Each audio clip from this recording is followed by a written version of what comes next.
Sungguh-sungguh Allah sangat ridho ketika seorang hamba itu makan ketika sesuap nasi dia muji Allah, ketika minum seteguk nasi dia muji Allah. Itu kalau orang diridhoni Allah itu wali betul. Itu untuk jadi wali itu gampang, kamu makan ridho, kamu nginjak buminya Allah ridho seneng, kamu hidup keseharian aman seneng. Nah ini supaya sampean kita semua ngaji betapa panduan Rasulullah untuk menggapai ridho Allah itu banyak yang keseharian sekali. Saking kesehariannya banyak dalam hadis dan itu sahih. Nabi menyebut hal-hal yang keseharian. Hatta ma tas'alu fi fimra'atika, kamu punya uang kemudian istri kamu bisa makan itu ibadah. Bahkan sebagian ibadah itu dicontohkan Nabi yang akhirnya diprotes sahabat.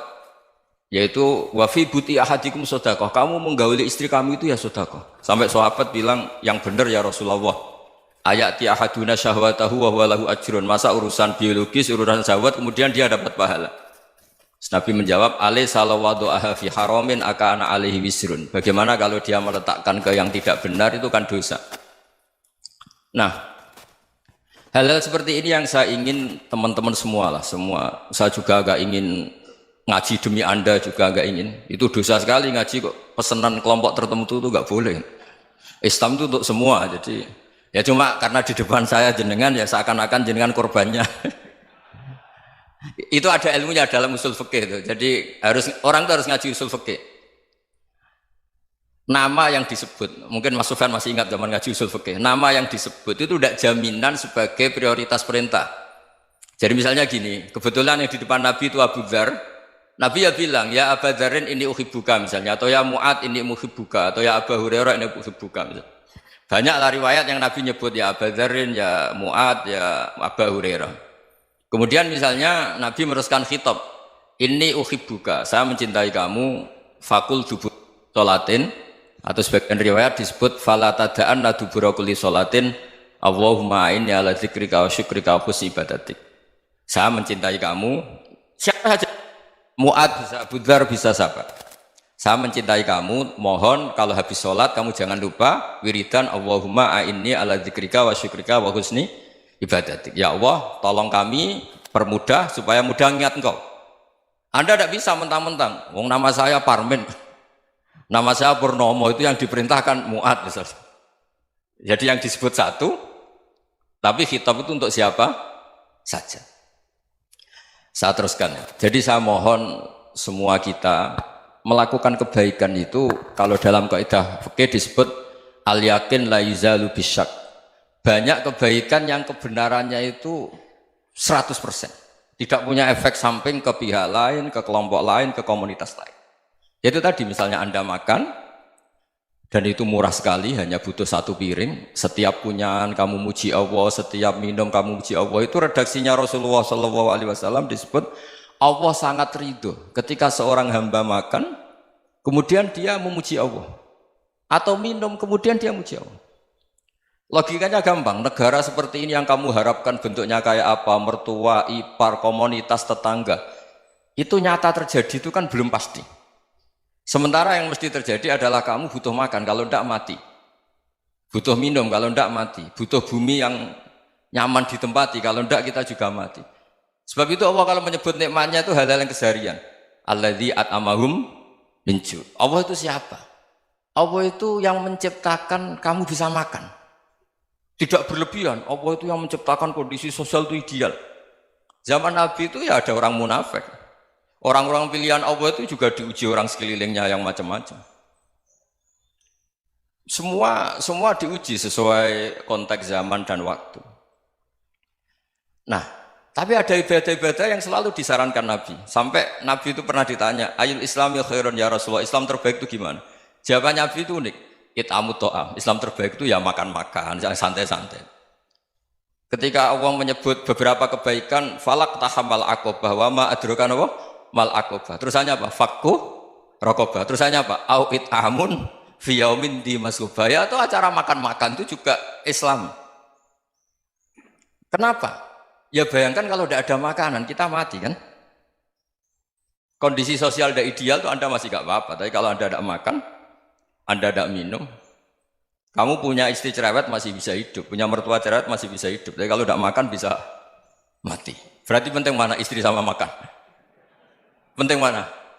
Makan. Semoga istri Anda dengar, nanti kamu disuruh makan tapi pulang deh. Itu kalau dibahasakan makan masih memahami. Penting mana nasi satu piring dengan istri. Nggak ada nasi mati, nggak ada istri belum mati. Penting mana? Gak berani jawab kan? Nah, ternyata Anda ada garang kan di depan istri. Jadi saya mohonlah, mungkin Mas Sufyan Sauri tadi yang bisa bantulah. Teman-teman tuh ngaji yang keseharian saja. Karena kita nyari ridha Allah itu berdasar firman Allah. Dan firman Allah itu menyebut keseharian tuh riang, gampang. Yaitu tadi misalnya wa min ayatihi manamukum bil laili wan nahar. Termasuk ayat-ayat Allah itu kamu tidur. Maka dulu itu ada guyonan, ada tokoh Mu'tazilah, kelompok dalam Islam yang berpikir manusia itu bisa menentukan ikhtiarnya sendiri. Karena saya bisa duduk, ingin berdiri, berdiri. Karena kelompok ini nggak terima kalau semua kehendak Allah, nanti bagaimana kalau semua kehendak Allah kok ada hisab ya, ada sanksi. Lucunya itu dia akhirnya, ini cerita ya, mencintai seorang perempuan, cantik sekali. Dan itu dia menjadi ahli sunnah itu oleh hal-hal yang sepele. Karena istrinya cantik, ya namanya suami istri hubungan intim. Terus ditanya, Mas, masih ingin lagi? Masih. Silahkan diulang lagi. Wah ya tidak bisa. Katanya manusia bisa menentukan yang diinginkan. Itu tobat itu. Itu nggak bisa ditobatkan Mas Sufyan Ats-Tsauri. Orang cantik yang mudah nobatkan orang itu orang cantik. Segampang itu. Akhirnya kita tahu, makanya kalau dalam kitab Hikam itu disebut al-aqil mayyakul madza yaf'alu wa hubi wal ghafil mayyakul madza af'al. Orang yang punya akal karena sadar ini wilayah Allah, semua milik Tuhan. Itu dia tiap hari berpikir, besok Allah akan melakukan apa terhadap dunia ini. Kamu merencanakan suatu mau plesir, ternyata gempa. Mau wisata ke Rusia, ternyata perang. Kamu tidak pernah tahu apa yang akan terjadi besok. Wa ma tadri nafsum madza taksibu ghadan. Tapi anda semua kita ini sering punya jadwal permanen. Makanya saya kalau diundang siapa saja, sanad takdir. Yang jelas Gus ini acara penting. Ya masih acara penting nak pangeran ngersakno piye? Kok ape dadi pangeran? Kamu kok mau jadi Tuhan? Itu kadang ya kiai. Penting Gus acara ini jenengan harus memastikan bisa. Loh kamu itu yang ngajarin tauhid, sesuatu itu biadillah kok bilang-bilang apa pasti. Kalau maksa terus tak tobatkan loh kamu kata saya. Ya kalau gitu Gus bilang insya Allah. Wah itu hati saya, fisik saya, roh saya sudah bilang insya Allah. Tidak usah kamu latih kata saya. Nah hal-hal tauhid keseharian itu gampang sebetulnya. Wal ghafil yaqulu madza af'al. Tapi orang yang lupa Allah dia setiap hari bilang besok apa? Kita bisa melakukan apa? Seakan-akan dia itu aktor, dia penting, dia subjek permanen, dia. Padahal kita ini hanya objek kehendak Allah Subhanahu wa taala. Karena kita yakin sesuatu yang terjadi di alam raya ini kita tidak bisa apa-apa. Makanya saya sering ngaji, sering bilang saya, ketika Anda mensifati Allah, Dia yang menghidupkan. Sudah itu tanamkan sehingga ketika kita mati santai saja. Kenapa santai? Allah punya cara menghidupkan kita. Zaman kita hidup juga gak tahu caranya ngelola jantung, ngelola paru-paru. Kamu juga gak tahu ngelola oksigen yang tidak beracun, tidak mengandung polusi. Tahu-tahu hidup. Gak ingin tua ya tahu-tahu tua, gak ingin mati tahu-tahu mati. Selama ini kita hidup juga gak tahu apa-apa sebetulnya. Hanya gaya tok, punya jadwal, punya planning. Kalau kamu bisa menentukan pilihan Anda, pasti Anda istrinya cantik, 4 neriman semua, kona'ah semua. Nyatanya enggak kan? Ada 1 jelek, cerewet. Oh itu kan, nyatanya enggak bisa apa-apa Anda kan? Dan kamu bawa mati lagi. Itu kan istri Anda juga gitu, punya keinginan, punya suami yang ganteng, yang jabat, yang neriman, yang enggak poligami. Ya enggak kesampaian juga. Kalau kita ngitung tingkat kegagalan kita itu gagal terus. Ya kan? Nah, terus ingat Allah, madza yaf'alu wa bi. Orang yang punya akal selalu berpikir Allah itu menghendaki apa terhadap saya. Lalu sama-sama orang melihat orang yang serius, itu kata Anda itu pemikir berat, serius, senang punya tokoh yang merengut tuh, karena kamu anggap serius. Tapi sebagian orang anggap orang yang serius itu wong merengut, wong masam, wong muka kok ditekuk. Jadi sama Itu hati, ya muqallibal qulub tsabbit qalbi ala dini. Karena kita nggak tahu cara berpikir kita tentang orang lain, tentang sekeliling kita. Misalnya kita orang baik yang jenis ngrumat fakir miskin. Ada orang bangun masjid mewah itu janggal. Apa artinya masjid mewah kalau banyak orang kelaparan? Tapi kalau yang jenis pendidikan apa artinya masjid mewah kalau tidak bisa ngaji? Nanti yang jenis infrastruktur apa artinya ini kalau semuanya punya sudut pandang yang berbeda-beda. Dan Islam mengapresiasi semua kebaikan. Tapi katakan semua kebaikan itu adalah kehendak Allah Subhanahu wa taala. Karena apapun baik Anda itu pakai fasilitas yang diberikan oleh Allah Subhanahu wa taala. Sehingga ini yang disebut qulillah tsumadarhum fi khawdihim yal'abun. Ya kembali tadi ke tema-tema bahwa keseharian Anda ini sudah Islami. Saat Anda tidak bisa melakukan apa saja. Saya sering ada jenazah, biasanya kalau tetangga meninggal saya sering disuruh ngelepas. Saya bilang orang ini baik karena sering ngelamun di rumah, sering nganggur di rumah. Ditanya sama anaknya, kenapa Gus nganggur baik? Ya kalau dia nganggur artinya juga agak berbuat sesuatu yang maksiat kan? Ya kan? Orang nganggur di rumahnya ya tidak bunuh orang, tidak maling, tidak korupsi, ya namanya nganggur di rumah. Lah cuma istri cara pandang nganggur gak menghasilkan uang itu. Tapi juga gak menghasilkan kriminal kan? Jadi sebenarnya Islam itu makanya kalau sampai ngaji usul fikih itu ada kitab usul fikih namanya Lubul Usul, itu terkenal sekali di pesantren itu. Itu kalau ngapresiasi keseharian itu luar biasa. Izma min mubahin illa wa yatahaqqaqu bihi tarku haramimma. Karena keseharian yang mubah saat Anda lakukan itu ada kehebatan yang luar biasa, yaitu meninggalkan haram. Makanya dulu banyak orang-orang alim ketemu temannya itu guyon sampai semalaman. Itu biasanya yang semangat Islam itu kiai kok tidak tahajud, kiai kok tidak witir.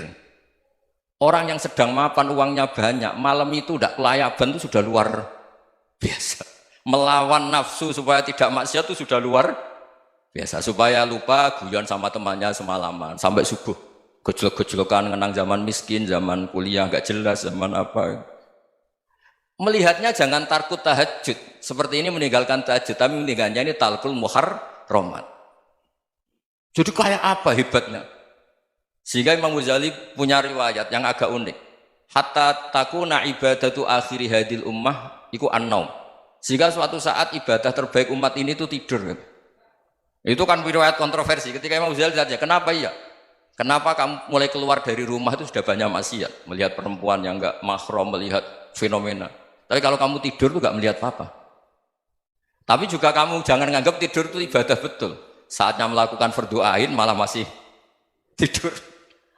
Tapi itu sudut pandang yang menjadikan kita Islam itu gampang. Jadi saat Anda tidak bisa aktivitas apa-apa, misalnya ada beberapa orang yang lumpuh. Lumpuh itu memang nggak bisa Jumatan, nggak bisa ibadah, tapi dia juga nggak bisa maksiat. Tidur itu memang Anda saat itu tidak bisa tahajud, tidak bisa witir, tapi saat itu ada zina, ada maling, tidak gosipkan orang, tidak bully orang, tidak menanamkan kebencian, tidak hasud. Sehingga tidur menurut Allah Ta'ala wa min ayatihi manamukum billaili apa? Wan-nahar. Karena di tidur itu selain ada unsur istirahat, jaga kestamina, juga ada unsur meninggalkan beberapa keburukan. Nah saya mohon ibadah yang keseharian ini kita jaga. Supaya kita semua baca ayat itu fasih. Fasih itu tertanam di hati. Allah itu siapa? Alladzi at'amahum min ju'i wa amanahum min khauf. Dan Allah kalau cerita di Quran itu anna subabnal ma'a subba thumma syaqaqnal ardon wa syaqqa fa'ambatna fiha habba wa inaba wa qadba wa zaituna wa nakhla wa hadaika hulba. Kamu tahu saya ini siapa, kata Allah. Saya ini adalah Tuhan yang menurunkan air, kemudian ada tanaman banyak. Habba wa inaba wa qadba, ada zaitun, ada tin, kalau orang Jawa mungkin ada tela, ada padi, ada mangga, ada pisang. Sudah. Wa inaba wa zaituna wa nakhla wa hadaika hulba. Ada perkebunan yang lebat. Tujuannya apa? Mata Allahkum, silahkan kamu pakai, kamu nikmati. Tapi karena kadang kita ini punya ide-ide besar. Tadi untuk syukur saja nunggu punya istri riman, rumah baik, tetangga baik, komunitas baik, semuanya baik baru syukur. Lama-lama nanti ada di surga, syukurnya nunggu surga paling kelas A. Itu sudah ada yang menghuni Rasulullah, kamu nggak boleh di situ. Masa untuk syukur saja? Repotnya Masya Allah. Jadi mohonlah Quran yang kalau Anda hafalkan juz sama itu kan ada ayat-ayat yang kayak tadi. Ya, fal yang dzuril insanu ila ta'ami. Coba lihat. Apa yang kamu makan ya? Dari mana? Dan untuk mempertahankan hidup kamu keseharian. Jadi jangan kira ibadah itu harus membentuk komunitas yang versi Anda. Ibadah itu harus hal yang mulu-mulu. Kesehariannya Anda alami. Loh, ini saya tidak bikin-bikin. Saya ngaji bukan karena berdasar pesanan. Itu ayat yang saya bacakan betul ada ayatnya kan. Fal yang dzuril insanu ila tu'ami anna sobabnal ma'a sobba thumma syaqaqnal ardo syaqqa fa ambasna fiha habba wa inaba wa qadba wa zaituna wa nakhla wa hada'iqa ghulba. Terusannya apa? Mata'al lakum, silakan kamu nikmati. Mata itu silakan kamu nikmati. Ya kayak sampean dikasih hidangan ya makan. Ya sudah makan, habis makan ya minum, habis itu ngantuk ya tidur. Ya sudah normal-normal saja. Kayak apa indahnya Islam? Tapi Anda mencari Islam yang gimana lagi? Nah itu yang diajarkan guru-guru kita, diajarkan sanad kita sampai Wali Songo, sampai Rasulullah SAW. Bahwa pada akhirnya ada jihad, ada perang. Itu dulu memang perang, bukan membunuh, beda. Dulu kita dijajah Belanda ya perang, dan itu normal karena kita dijajah. Jadi ketika orang lain ingin baik sama kita, wa in ahadum minal musyrikin astajaruka ya fa'jirhu hatta yasma'a kalam Allah. Kalau mereka ingin baik ya kita baik. Makanya ada istilah musta'man, mu'ahad. Kalau mereka ingin damai, berdampingan dengan kemajmukan ya itu yang lebih baik. Karena memang Islam menghormati proses perdamaian. Wa in janahu lis-salmi ya fajnah lah. Kalau ingin damai ya kita harus